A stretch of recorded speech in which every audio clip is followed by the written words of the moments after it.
Check one. 5, 4, 3, 2, 1. Okay. 5, 4, 3, 2, 1.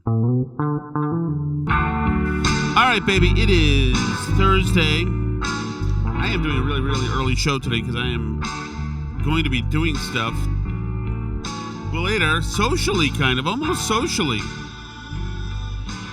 After the Main Wire TV episode today, and I'm looking forward to it. And it's been a crazy week. It's been a fun week. We're obviously dealing with the Graham Plattner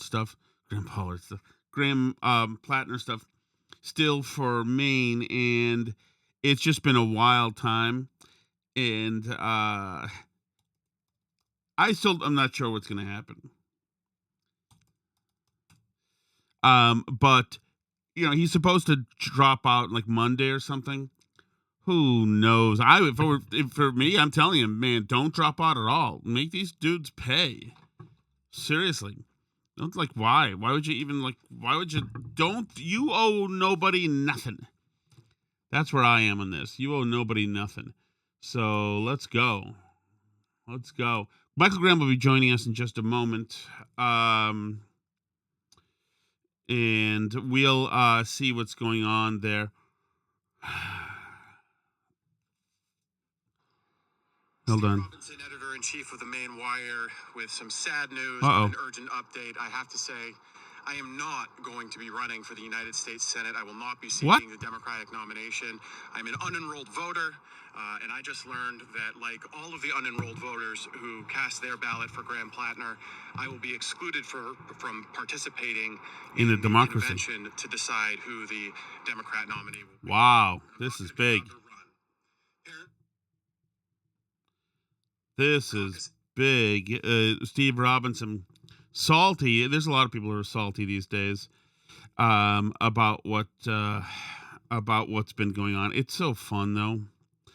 It is so fun. So Shanna Bellas is now in the race. She is absolutely shameless, and so many of these people are shameless, and I love it. Shanna Bellas is shameless.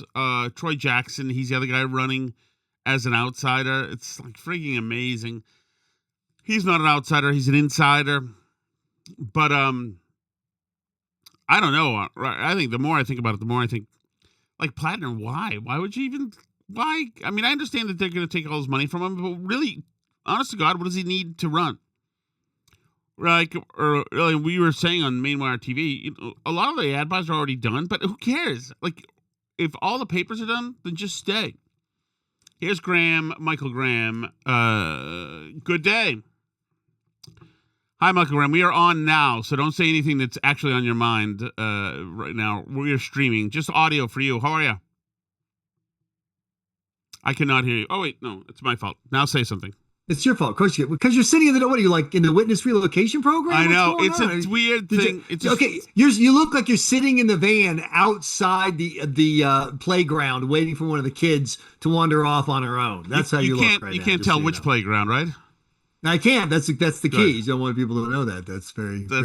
That's good because the big candy sign creepy. Hopefully is exactly. I don't know if you use a light at all, but I've got a studio light and then the natural light outside, right. And then other. It's just a fucking mess. My whole life is a mess. But it's total. No. Here's what's a mess. You saved me because you sent me this. I'm so desperate. No one wants to talk to me because they all know I'm a loser message, and I was stuck in this meeting of this group of people with I'm only ancillarily familiar. And one of the members of this group, now she's out of nowhere just announces, I know you don't want me here. None of you like me except for Dave.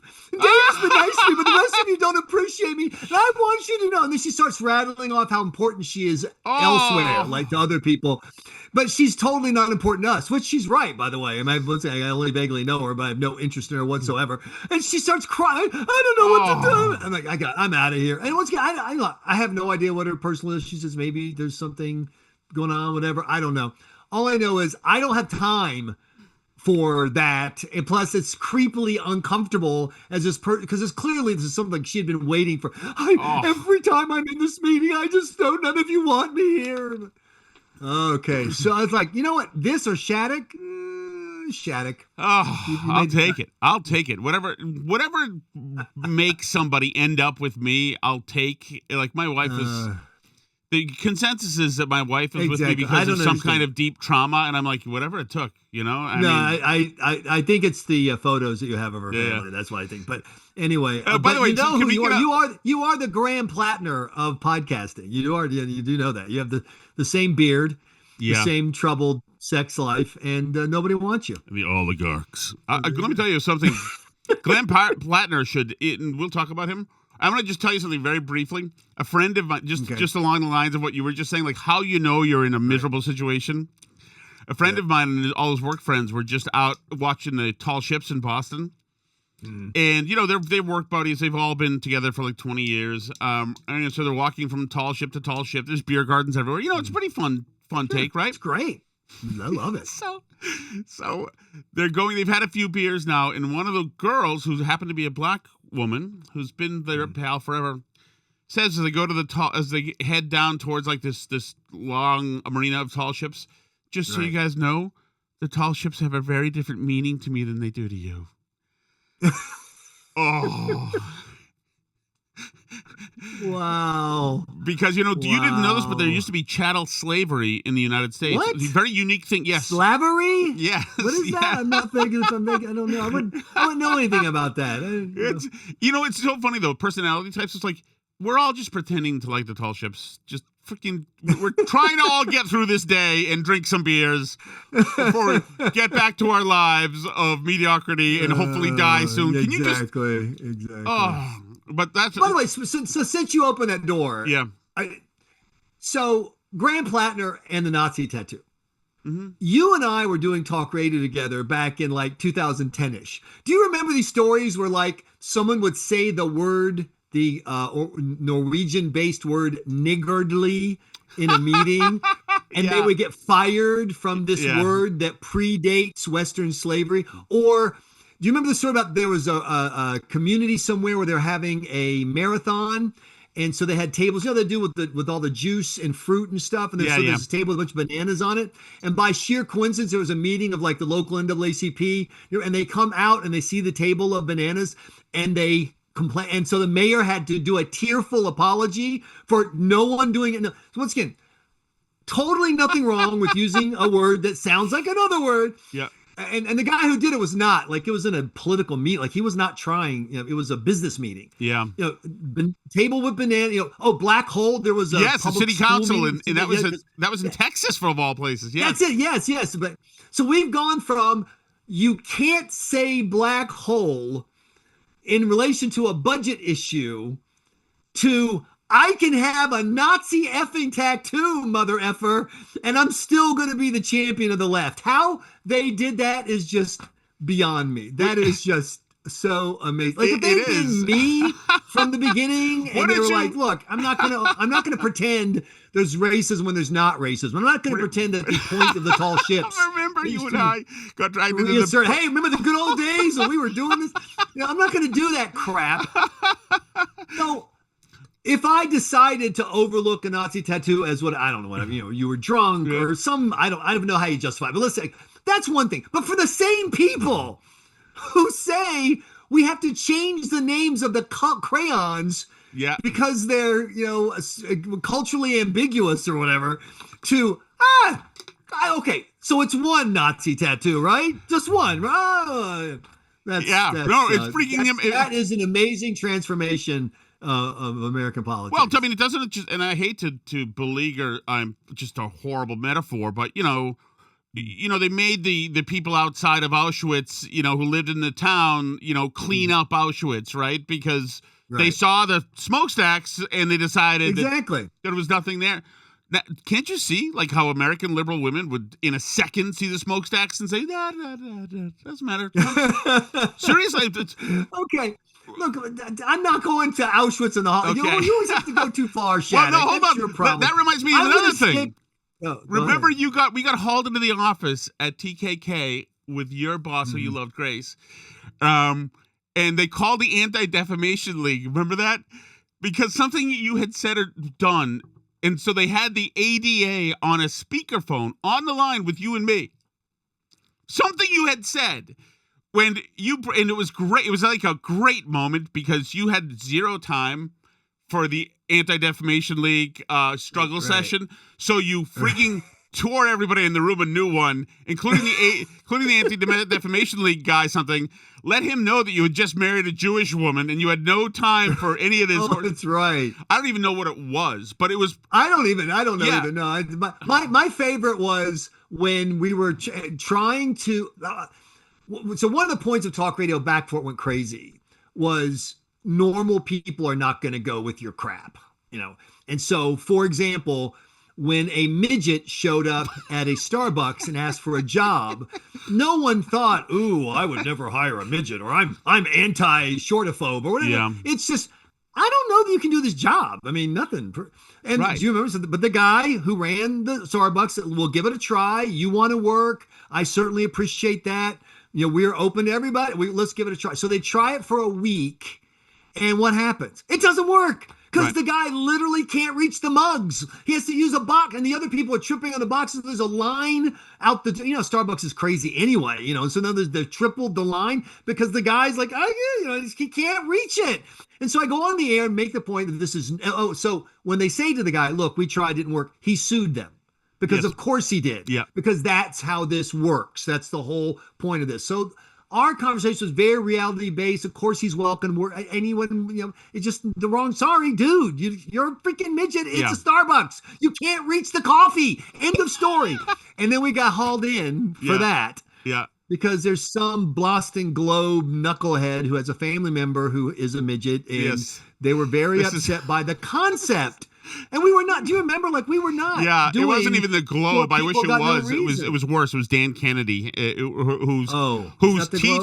who's teaching at Northeastern. The Globe wrote it up, but Dan Kennedy was the complainant who wanted to bring us to bear.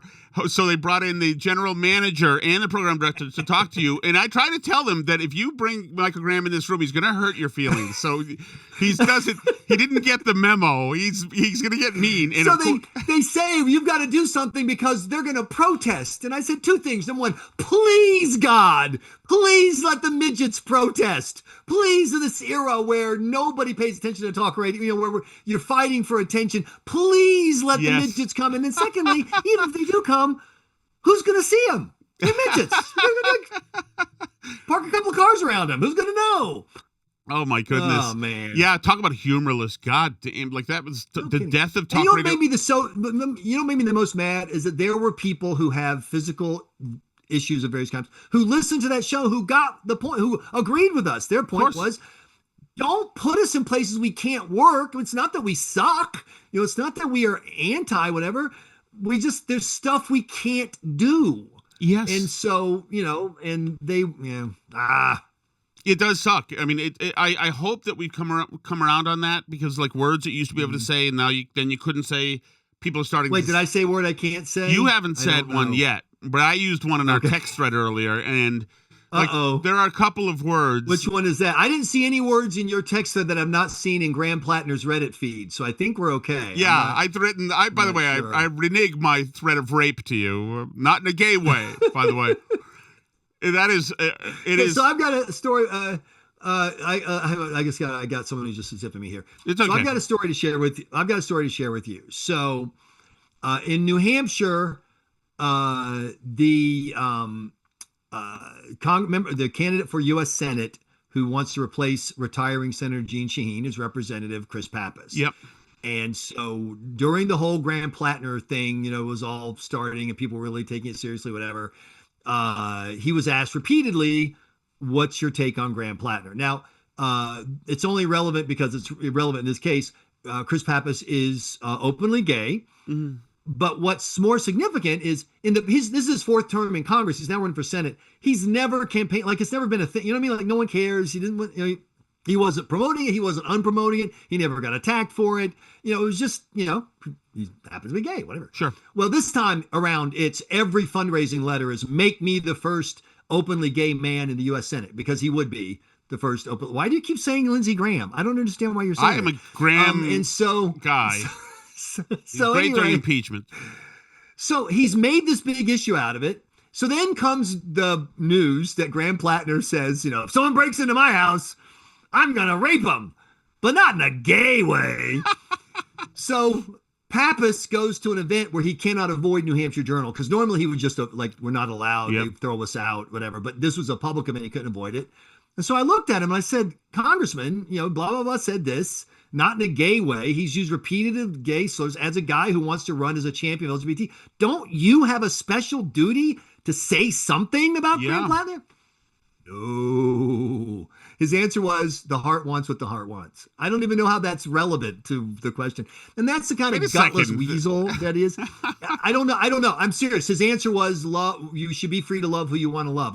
We're not. This is not a love issue. We're talking about GIMP retribution with pulleys and levers and chains. Like, what the? Well, he's also, it's such an insult to say I would, have intercourse with you, but not in the gay, like, ooh, that's the bad kind. I mean, if you're LGBT champion, this is what you're a champion. This is why. Well, the guy had nothing to say at all. Then, so do you know when he finally condemned Graham Plattner and said it's time? I can now officially say I will 2 days ago. About 3 seconds ago. Yeah.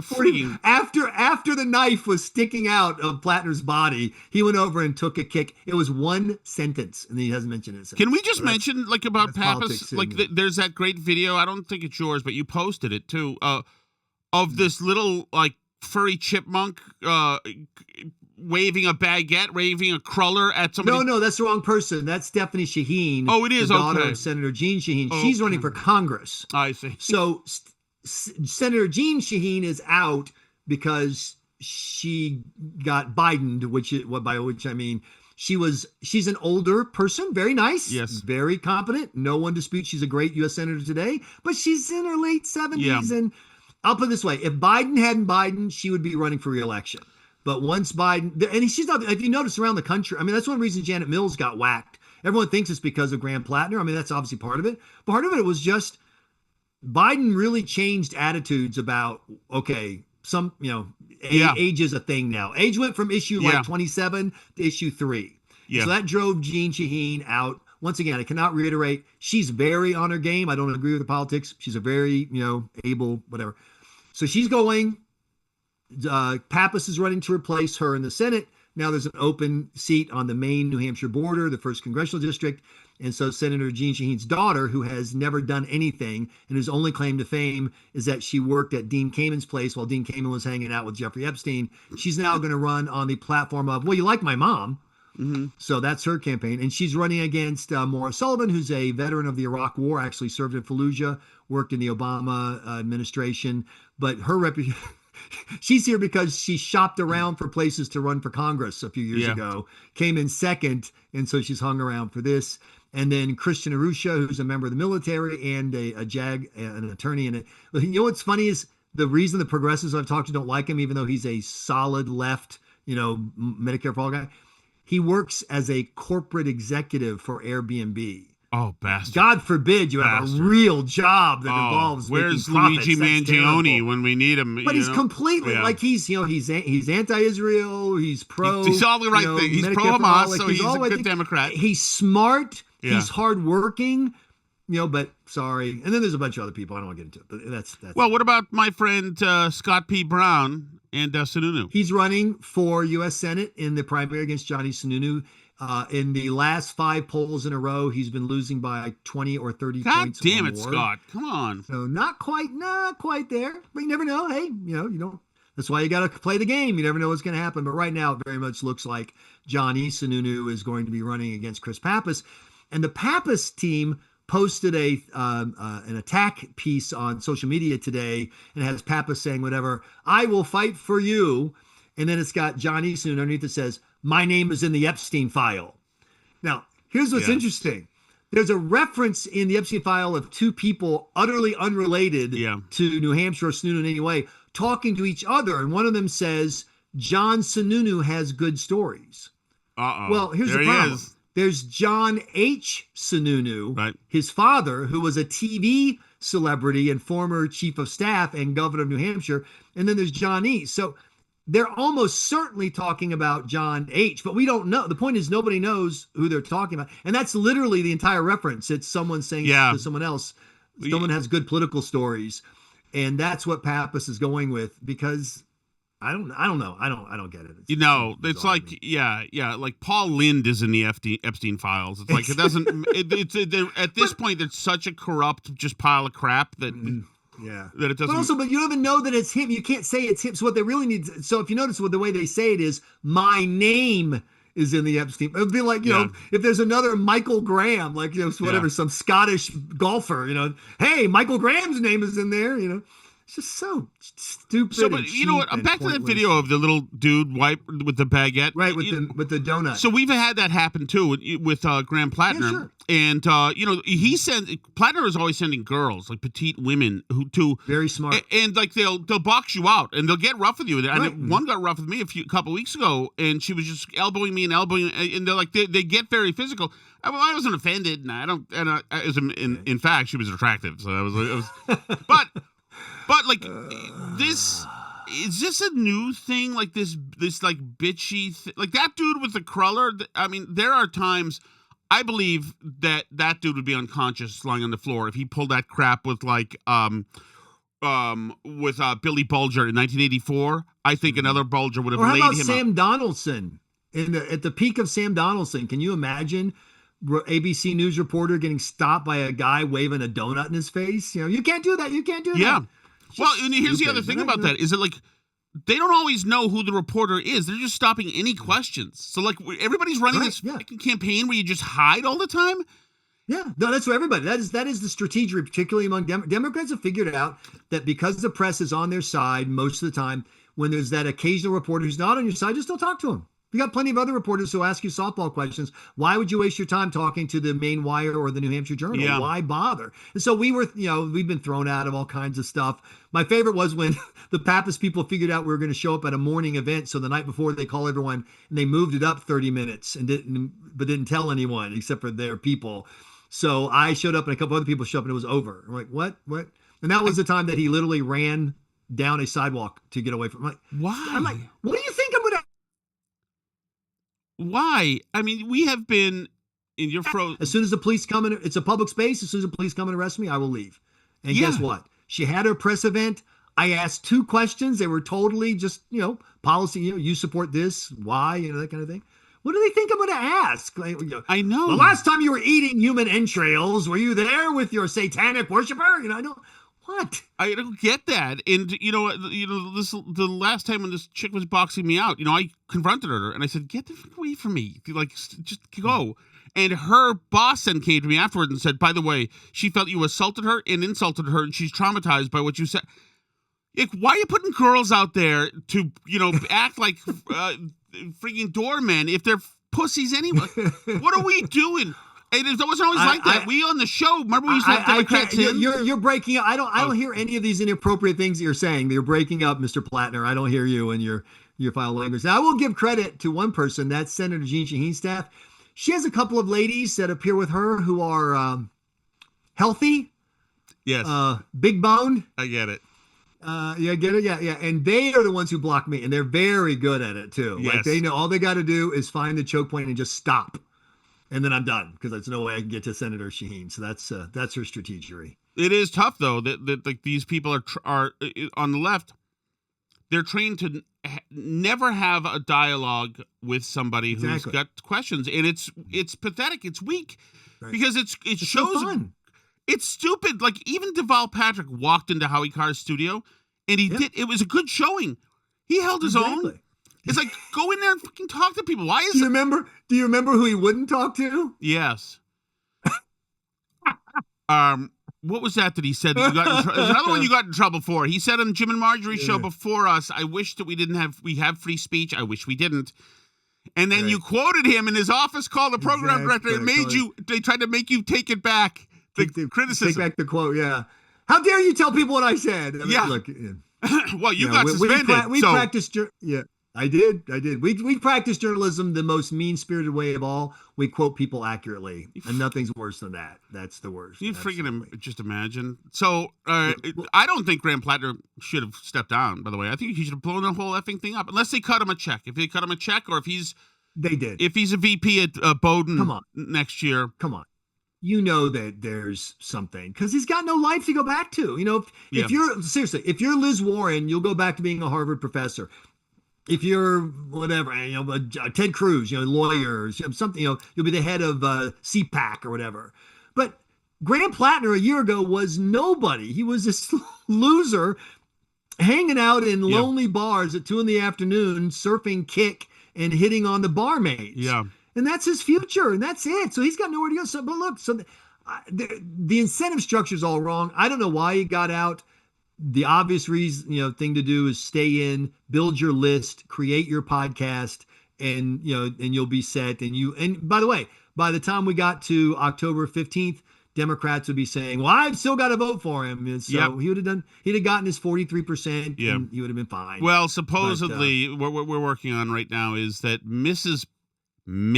Plattner, his wife. Why do we say Mrs. Plattner? People can't see the quote fingers.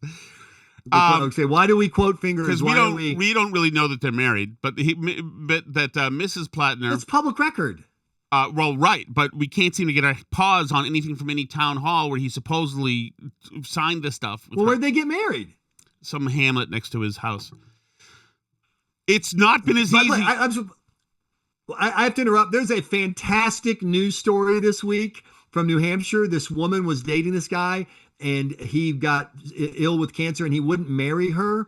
So in his last 2 weeks of his life, she took him on a trip somewhere and held a bunch of flowers and put a boutonniere on his T-shirt and got a photo.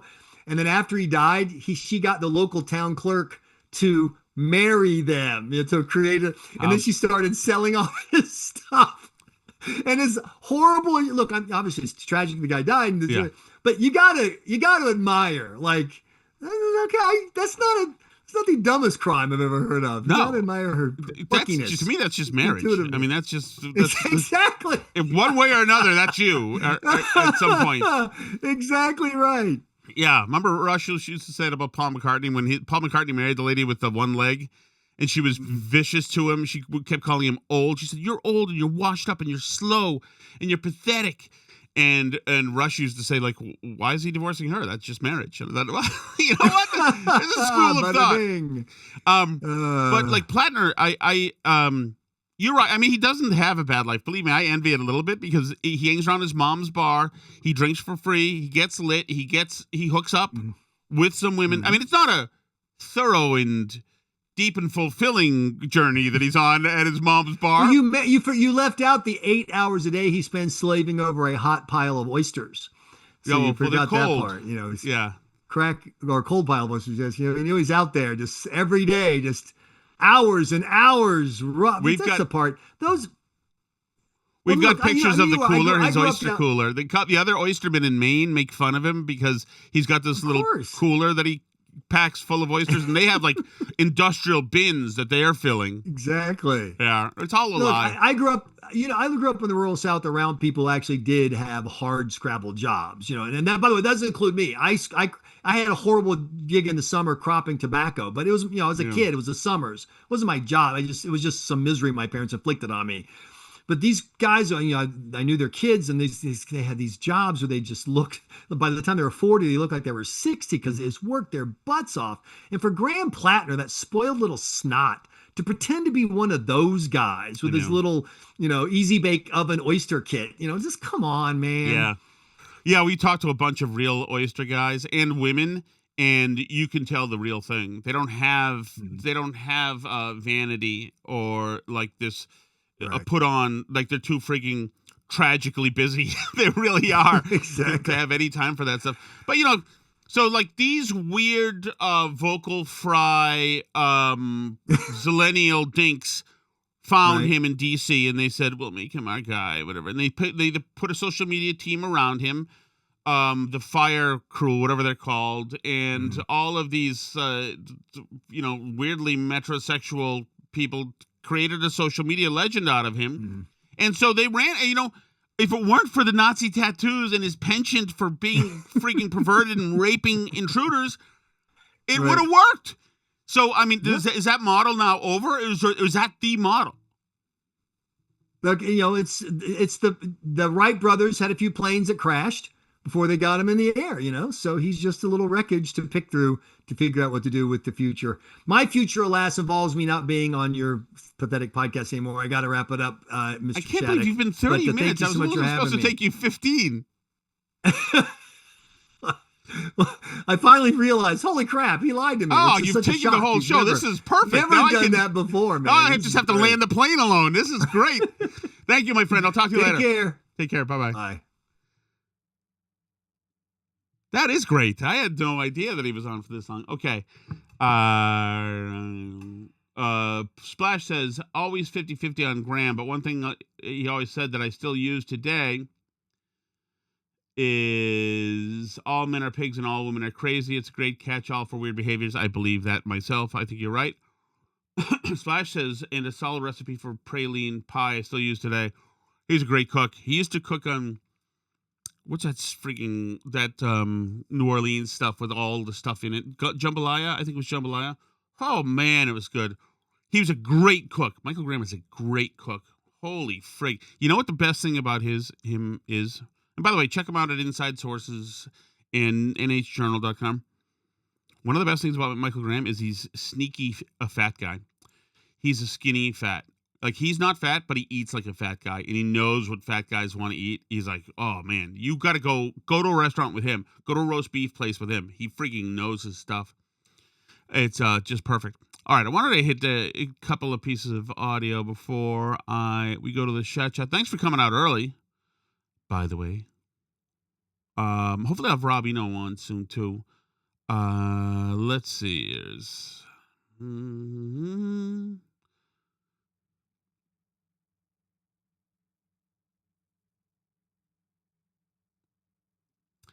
Alex sent me this thing about Amy Coney Barrett, about President Trump has indicated the United States will seek rehearing of the Supreme Court's ruling on birthright citizenship.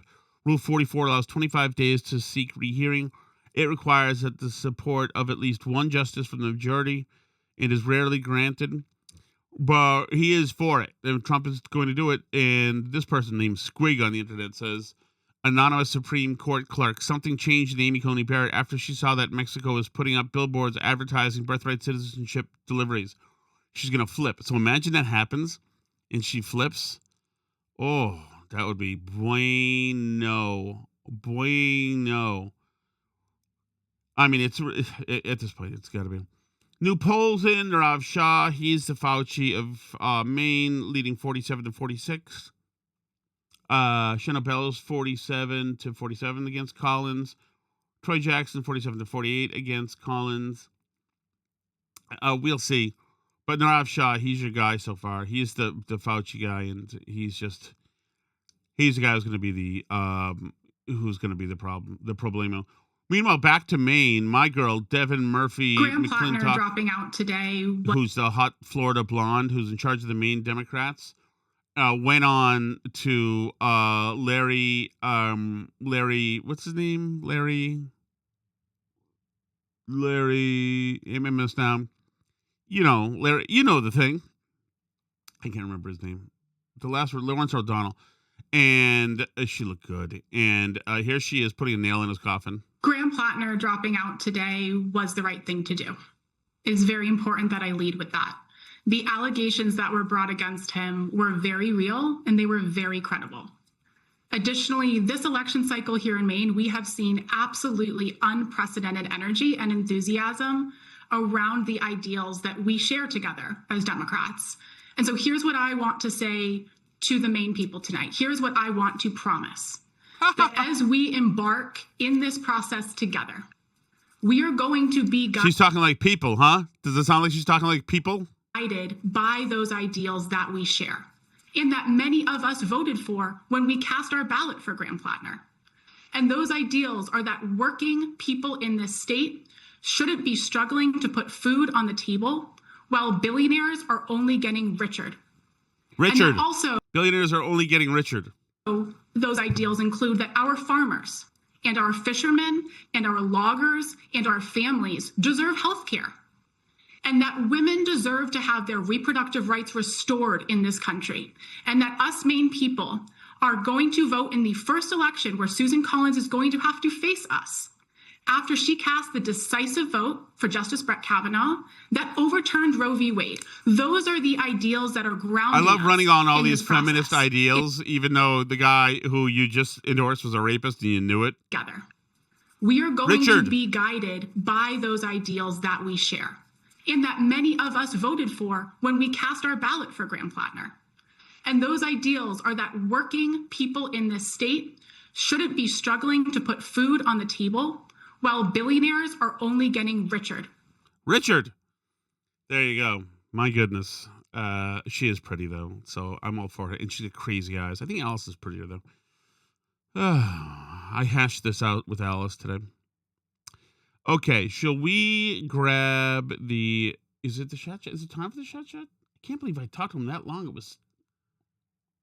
Oh, it is time for the shot chat. It flew. That's because I think we're just old pals. So I never really got to talk to him about what I wanted to talk to him about, but it was good. It's good to talk to him. Okay, ready? Richard?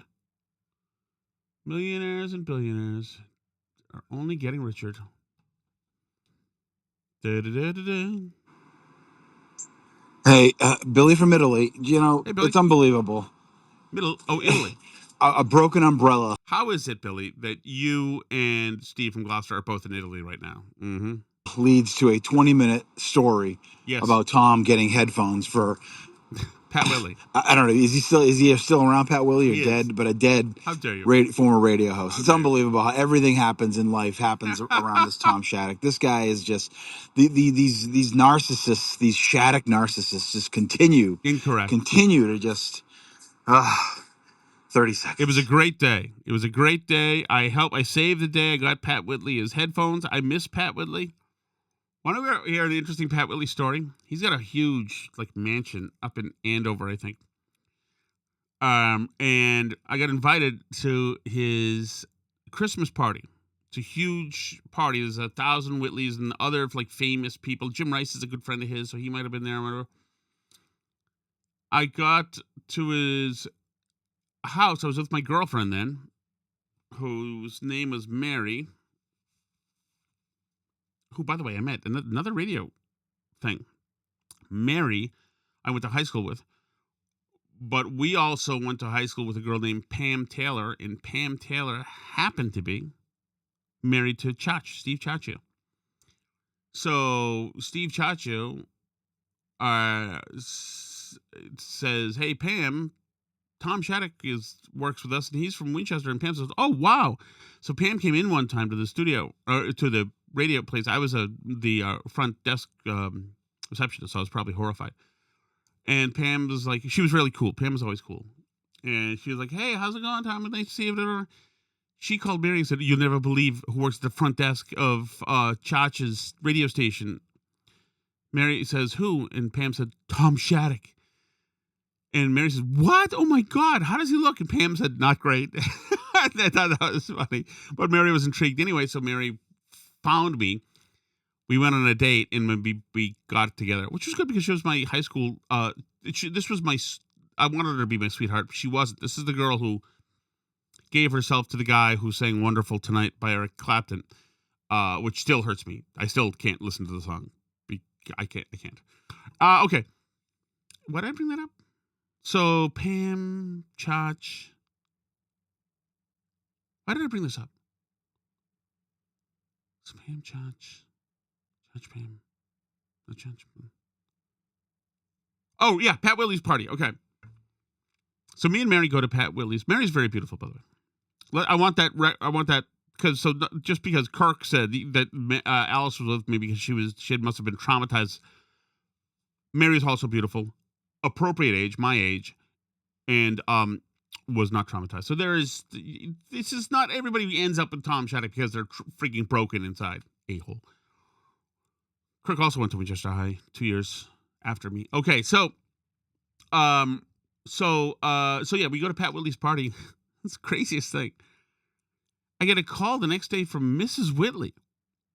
Tom, did you take Pat's jacket, his leather jacket? And I said, oh, no. She said, but was it by mistake? Maybe you grabbed it by mistake? And I said, no, I don't have a leather jacket. And I didn't, like, I didn't grab it at all. And she kept asking me, and, like, for a few months, say, oh, Tom, you didn't run into the leather jacket. So I don't know. Like, they have this thing that I giped his jacket. And I didn't. I didn't know any leather jacket. I didn't do anything. I didn't at all. So there must have been somebody who looked like me maybe on camera. Just the weirdest thing, though. It's like it would always come up. And maybe Scott might have even asked me like a year later. He's like, how's it going, Tom? How's like the gig at RKO? Like, you haven't seen that leather jacket? Like, what's going on here? Leave me alone. I didn't touch it. It's like the girl said I groped her at the field in Cambridge. Didn't happen. Oh.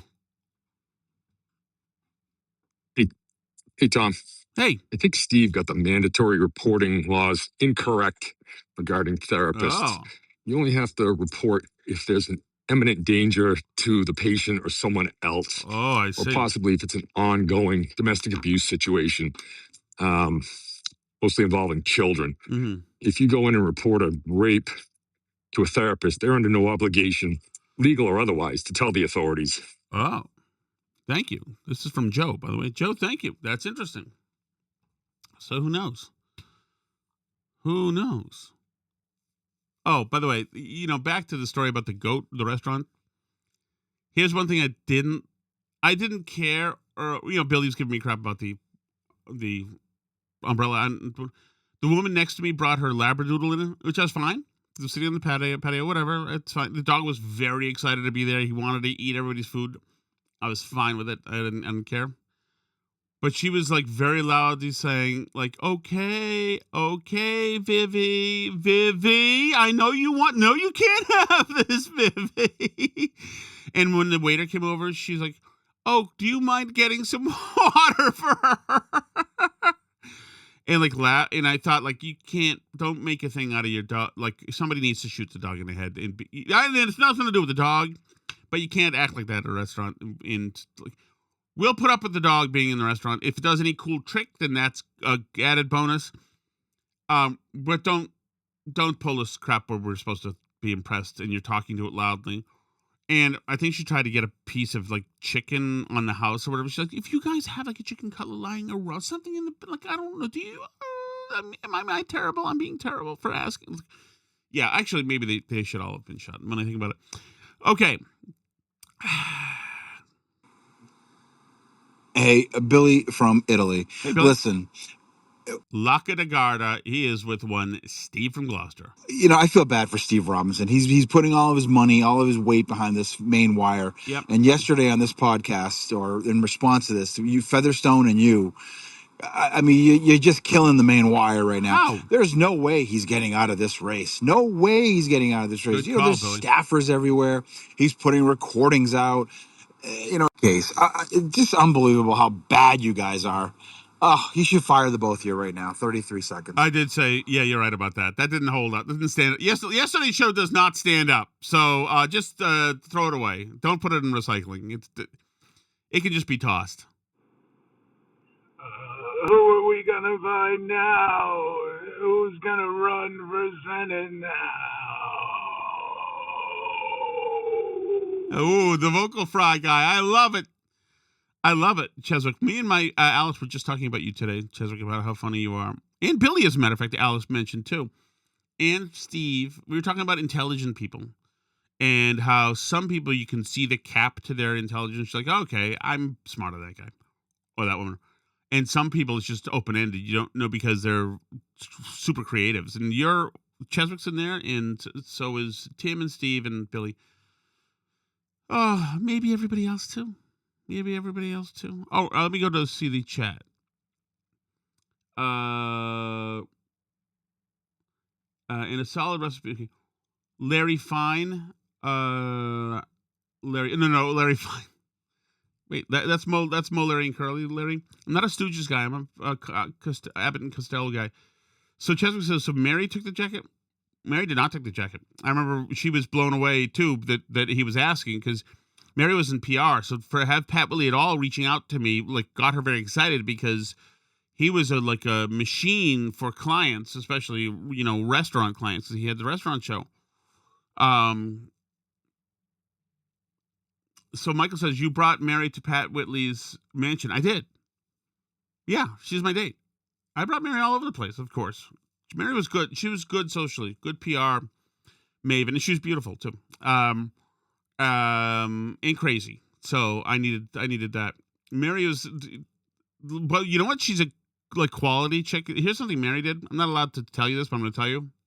When she was dating the guy before me, she was engaged to a guy whose heart she just ripped out and trampled, and the engagement, the wedding fell through. But anyway, they were on Sorrow Drive, and he was drunk and driving, and he crashed his car. And Mary jumped in the driver's seat and had him move to the passenger seat so that the crash could be blamed on her because she wasn't drunk. That's a good quality chick thing, right? Yes. Okay, let's say, guys, thank you so much. I guess this is Thursday. I'll see you on Mainwire TV tonight, and I'll be on Mainwire TV tomorrow. and then I'll see. I got to do 2 food shows. I'm so far behind. Alice said that she will do one with me. She has been. We just didn't do the right. We could have done it today. Instead, we went out to eat together because we're irresponsible. Okay. But thank you so much. Thank you, everybody. Maybe I'll introduce you to Mary at some point. There's a lot of good Mary stories. She was just fantastic. Crazy. But I'm glad that we had time together. She's another guy. We went to this, my brother was there. We went to this, Mary was so beautiful that, we went to this, dinner with my brother, a couple other people who work in the healthcare industry, kind of. And one of the guys who was at dinner with us was a classmate of Barack Obama, a friend of his from Hawaii. And we sat down, and somebody said, "Oh, this is Mary. That's Tom's girlfriend." And the guy said, with me right there to my face, he said, "Wait." To her, he said, "Wait, you're dating him?" And she said, "Yeah, he's my boyfriend." And he was like, "Oh, okay." It was incredible. And I didn't really say anything, but I thought, I don't know, maybe we had gotten in a fight in the car. I was like, oh, God, another prick. But yeah, there you go. Maybe I should go back. I should go shoot him too. Thank you so much. We will see you once again. My dad goes to the goat every Wednesday. Dude, Charm School. We were there yesterday for the wing special. We got the something shark, which had a little bit of cinnamon or something. I don't do sweet. Get this crap sweet away. Yeah, that's right, 25-cent wings. And we had garlic Parmesan wings. And then since I'm on Wegovy and I can't eat like a proper fat person anymore, I had onion soup. And that was it for the day yesterday. God, I'm disgraceful. That's good to know. Let me know when your dad. Well, don't let me know when your dad's there. All he needs is some fat creep asking him to recognize me. Oh, but I do like to go. Newburyport, we love. See you guys. C'est la vie.